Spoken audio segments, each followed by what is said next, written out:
Hello. बोलिए सदगुरु कबीर साहेब की जय। अर्चनीय वंदनीय संत समाज, धर्म प्रेमी बंधुओं, श्रद्धा मूर्ति माँ बहनों, सदगुरु कबीर साहब रमैनी में कहते हैं, मानुष जन्म चूक्यो अपराधी, यही तन केर बहुत हैं साझी। तात जनन कहे पुत्र हमारा, स्वार्थ जान कहें प्रतिपारा। कामिन कहें मोर प्यू आही, बाघिन रूप गिरासा चाही। सूत कलत्र रहें लवलाई, यम की नाई रहे मुखबाई। काग गिद्ध दो मरण विचारे, सीकर स्वान दो पंथ निहारे।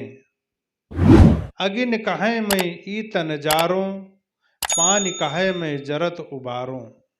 धरती कहे मैं मिल जाई, पवन कहें संग ले उड़ाई। तेही घर को घर कहें गंवारा, सो बैरी होए गले तुम्हारा। सो तन तुम आपन के जानी, विषय स्वरूप भूले अज्ञानी। इतने तन के साझिया, जन्मों भर दुख पाए। चेतत नहीं मुग्ध नर बोरे, मोर मोर गोहराए। सदगुरु कबीर साहब रमैनी में अपनी बात को स्तन की विशेषता और स्तन के साझेदारों को बताते हैं। स्तन को कितने लोग चाहते हैं, स्तन की असलियत क्या है, इस असलियत को चित्रण करते हैं। साहेब जी कहते हैं कि मानुष जन्म चूक्यो अपराधी, यह मनुष्य, यह जन्म अगर जो चूक गया तो इससे बड़ा अपराधी और कोई नहीं हो सकता है। सबसे बड़ा अपराध क्या है? मनुष्य जन्म को चूक जाना। दुनिया में जो तुमने अपराध किया है वह एक अपराध अलग की बात है, लेकिन अपने नरजन्म से अपने मनुष्य के जन्म को न पहचान पाना, उसके अनुरूप न चल पाना, जीवन भर कल्पित कपोल की बातों को अपने जीवन में ढोते रहना और सही तरीके से न चलना और न समझ पाना, इससे बड़ा अपराध और कुछ नहीं है। यह अपराधी है। सदगुरु कबीर साहब उसे अपराधी कहते हैं। क्यों अपराधी कहते हैं? क्योंकि इसको स्तन कहते, तनधर सुखिया कौन है। तनधर सुखिया कोई है ही नहीं। अगर तन धर करके अगर कोई है, तनधारी है, उससे सुख नहीं है। क्योंकि जिस व्यक्ति को तन मिल गया तो सारे दुख वहीं से चालू हो गए। तनधर सुखिया कोई नहीं, जो देखा सो दुखिया। किसी भी व्यक्ति से उससे जीवन के बारे में पूछो तो वह दुख का ही बखान करता है। किसी से पूछो तुम्हारे खेत में अनाज कितना हुआ, बोलता क्या बताऊं, ज्यादा नहीं हुआ, 100 कुंटल हुआ, लेकिन कम हुआ। पिछले साल 50 हुआ, इस साल 100 हुआ, अगले साल 150 होगा, लेकिन संतुष्ट नहीं होगा। इसलिए मनुष्य का मन दुखी रहता है। क्यों? और की चाहना के लिए। अपना शरीर, अपना जो हमने कमाया है उसको सही तरीके से जी न पाना। साहब कहते हैं यही तन केर बहुत हैं साझी। इस तन की विशेषता की बात साहब जो कहते हैं, इस तन के कितने साझी हैं। तात जनन कहे पुत्र हमारा, माता पिता कहते हैं यह पुत्र हमारा है।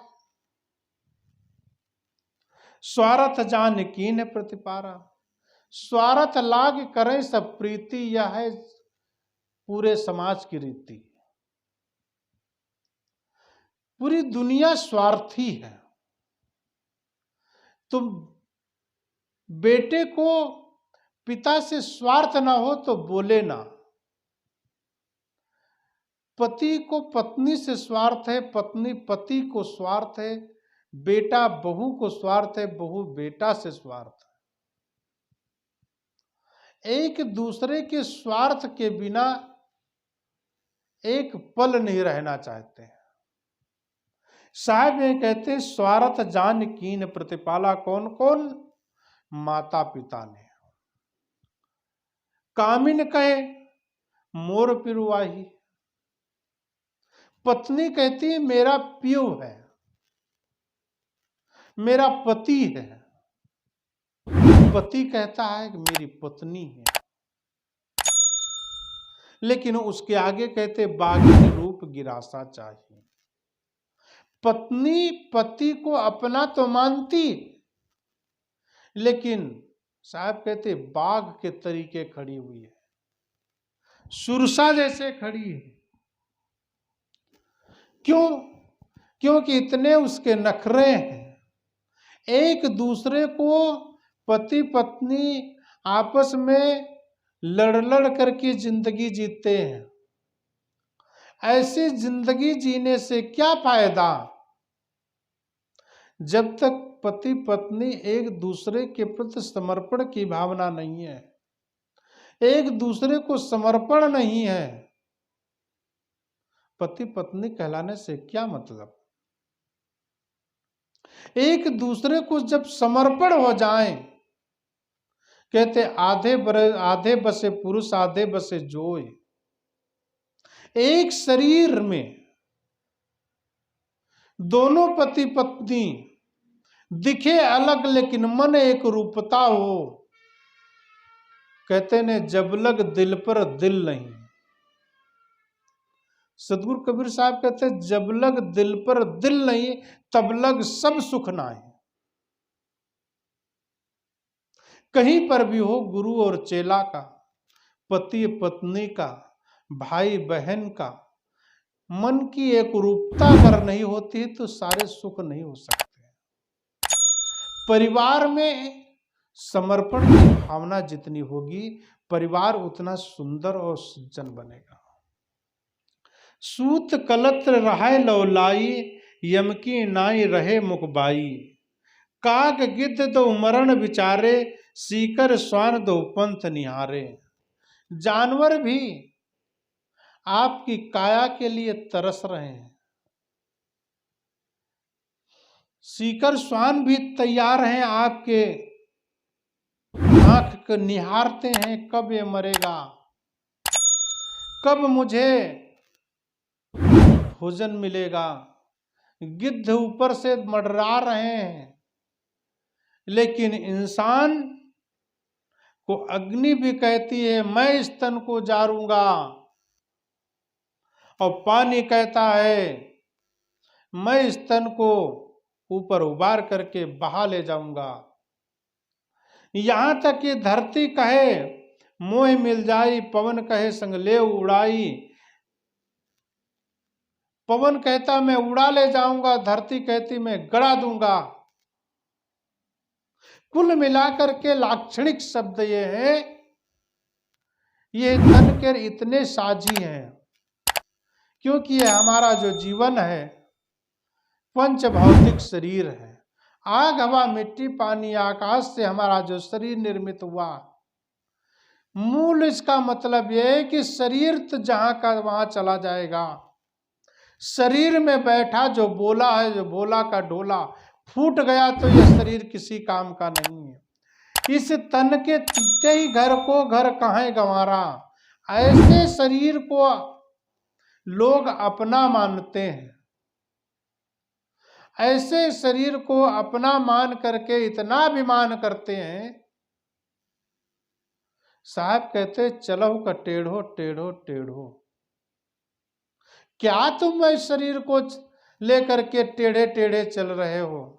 इतने तन के साज यहाँ हैं, इतने तन के लोग तैयार खड़े हैं, उस तन का तुम्हारा इतना गुमान।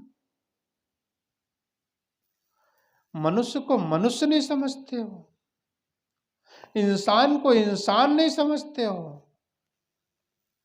ऐसे इंसान को धिक्कार है। सदगुरु कबीर साहब कहते हैं कि ते घर को घर काहे सवाना, सो बैरी होए गले तुम्हारा। ये सारे के सारे तुम्हारे बैरी हैं, गले के फांस बन करके हैं। बिन रसरी गल सकलो बंधा, तासो बंधा अलेख। बिना रस्सी के पूरा जीवन बंधा हुआ है, फांसी के फंदे पर लटका हुआ है। कब चेतोगे, कब समझोगे अपने जीवन को।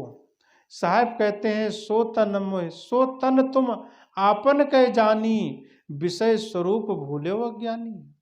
अपने स्वरूप को भूल करके अज्ञान की दशा में बैठ करके अपने आप को बहुत सुख सुविधा से संपन्न मानते। इतने लोग आपके आसपास बैठे हैं और अपने जन्म को, अपने कर्म को, अपने धर्म को नहीं समझने के बावजूद तुम दूसरों के बताए हुए रास्ते पर चलते हो। गलत कार्यों को चलकर, गलत कार्यों को करके अपने जीवन को नरक में ढकेलते हो। इसलिए सदगुरु कबीर साहब कहते हैं कि तुमसे बड़ा अपराधी कोई नहीं है। वह अज्ञान की दशा थी जो तुमने अपने स्वरूप को भूला था, और अब अपने स्वरूप को पहचानने की चेष्टा करो। अपने आप को समझो, और जिस दिन अपने आप को समझ जाओगे उस दिन सारा का सारा खेल बन जाएगा। अगले साहब कहते हैं इतने तन के साझिया, जन्मों भर दुख पाओ। चेतत नहीं मुग्ध नर बौरे, मोर मोर गोराओ। मैं और मेरे में जीवन पूरा का पूरा चला गया। हमने अपने आप को सोचा ही नहीं कि मैं कौन हूं, आखिर क्यों यह तन मिला है। क्या खाने और पीने में ही जीवन व्यतीत होगा? नहीं तो ये सारे के सारे जो अपने पड़ोसी लोग हैं, अपने यार दोस्त लोग हैं, यार अपने जो परिवार के सगे संबंधी हैं, ये के सब छीन लेंगे, आपको तबाह कर देंगे, परेशान कर दें। आखिरी में बुढ़ापे में तुम्हारा मन त्रवित होगा, तुम परेशान होगे, और परेशान होकर के जीवन को गंवा दोगे। मक्खी के तरीके से हाथ मलते रहोगे, तुम्हारा कोई न सुनेगा, क्योंकि तुम्हारा तन भी नहीं जवाब देगा, तुम्हारा मन भी जवाब देगा। और उस तन मन के रहते हुए आपके पास जवानी है, जोश है, मन में होश है, और उस होश भरे जीवन में, जोश भरे जीवन में अपने आप को नहीं पहचाना, किसी दूसरे की सेवा नहीं किया, परोपकार नहीं किया। मनुष्य जन्म का तुमने अपराध कर लिया, उसको पहचाना नहीं, जाना नहीं, समझा नहीं। मतलब क्या निकला? खाया पिया सोए के, भोंदू को जाने नहीं को हमको संसार। खूब खाया पिया सोया, लेकिन हम ये न जान पाए संसार क्या है और मैं कौन हूं। संसार से मेरा संबंध क्या है, मेरा किन किन लोगों से प्रेम है, और मुझे कैसे जीना चाहिए, इस बात की उसे खबर ही नहीं है। और जिस बात अपने को खबर ना हो, ऐसी जिंदगी किस काम की। जीवन जियो, लेकिन होशपूर्ण जीवन जियो। कार्य करो लेकिन होशपूर्ण करो, धर्म करो फिर भी होशपूर्ण करो। बेहोशी से किया गया धर्म भी धर्म नहीं होता, बेहोशी से किया गया कार्य भी आपका कार्य नहीं कहलाता। अगर जो सजगता से किया गया कार्य धर्म बन जाता है। इसलिए धर्म के जीवन पे चलने का प्रयास और अपने आप को जानने का प्रयास करना चाहिए। जितना हम जानेंगे, जितना हम समझेंगे, जितना हम चलेंगे, उतना हमारा जीवन सुखमय होगा। लेकिन ये कहने सुनने की बात नहीं, ये जीवन में उतारने की बात है। अगर जो हम कहते रहे और अपने जीवन में ना उतारें, तो आपका सुनना और मेरा कहना दोनों बेकार है। हम भी अगर जीवन में ना उतारे जो आपसे कहते हैं, तो कल आप मेरी क्यों सुनेंगे? इसलिए पहले मुझे उतारना पड़ेगा, फिर आपको कहना पड़ेगा। इसलिए सदगुरु कबीर साहब का जीवन कथनी कीर्तनी का एकता का पूरा प्रमाण है, और हमारा भी जीवन कथनी करने की एकता मांगता है। और जिस दिन कथनी करने की एकता हम जीवन दे देंगे, उस दिन हमारा जीवन स्वर्ग बन जाएगा। नरक से ऊपर उठ करके हम जीवन जीने की तलाश में लग जाएंगे। इसलिए जीवन को ठीक तरीके से जियो, जीवन को ठीक तरीके से समझो और समझ करके उसके अनुरूप चलने का प्रयास करो। बोलिए सदगुरु कबीर साहब की जय।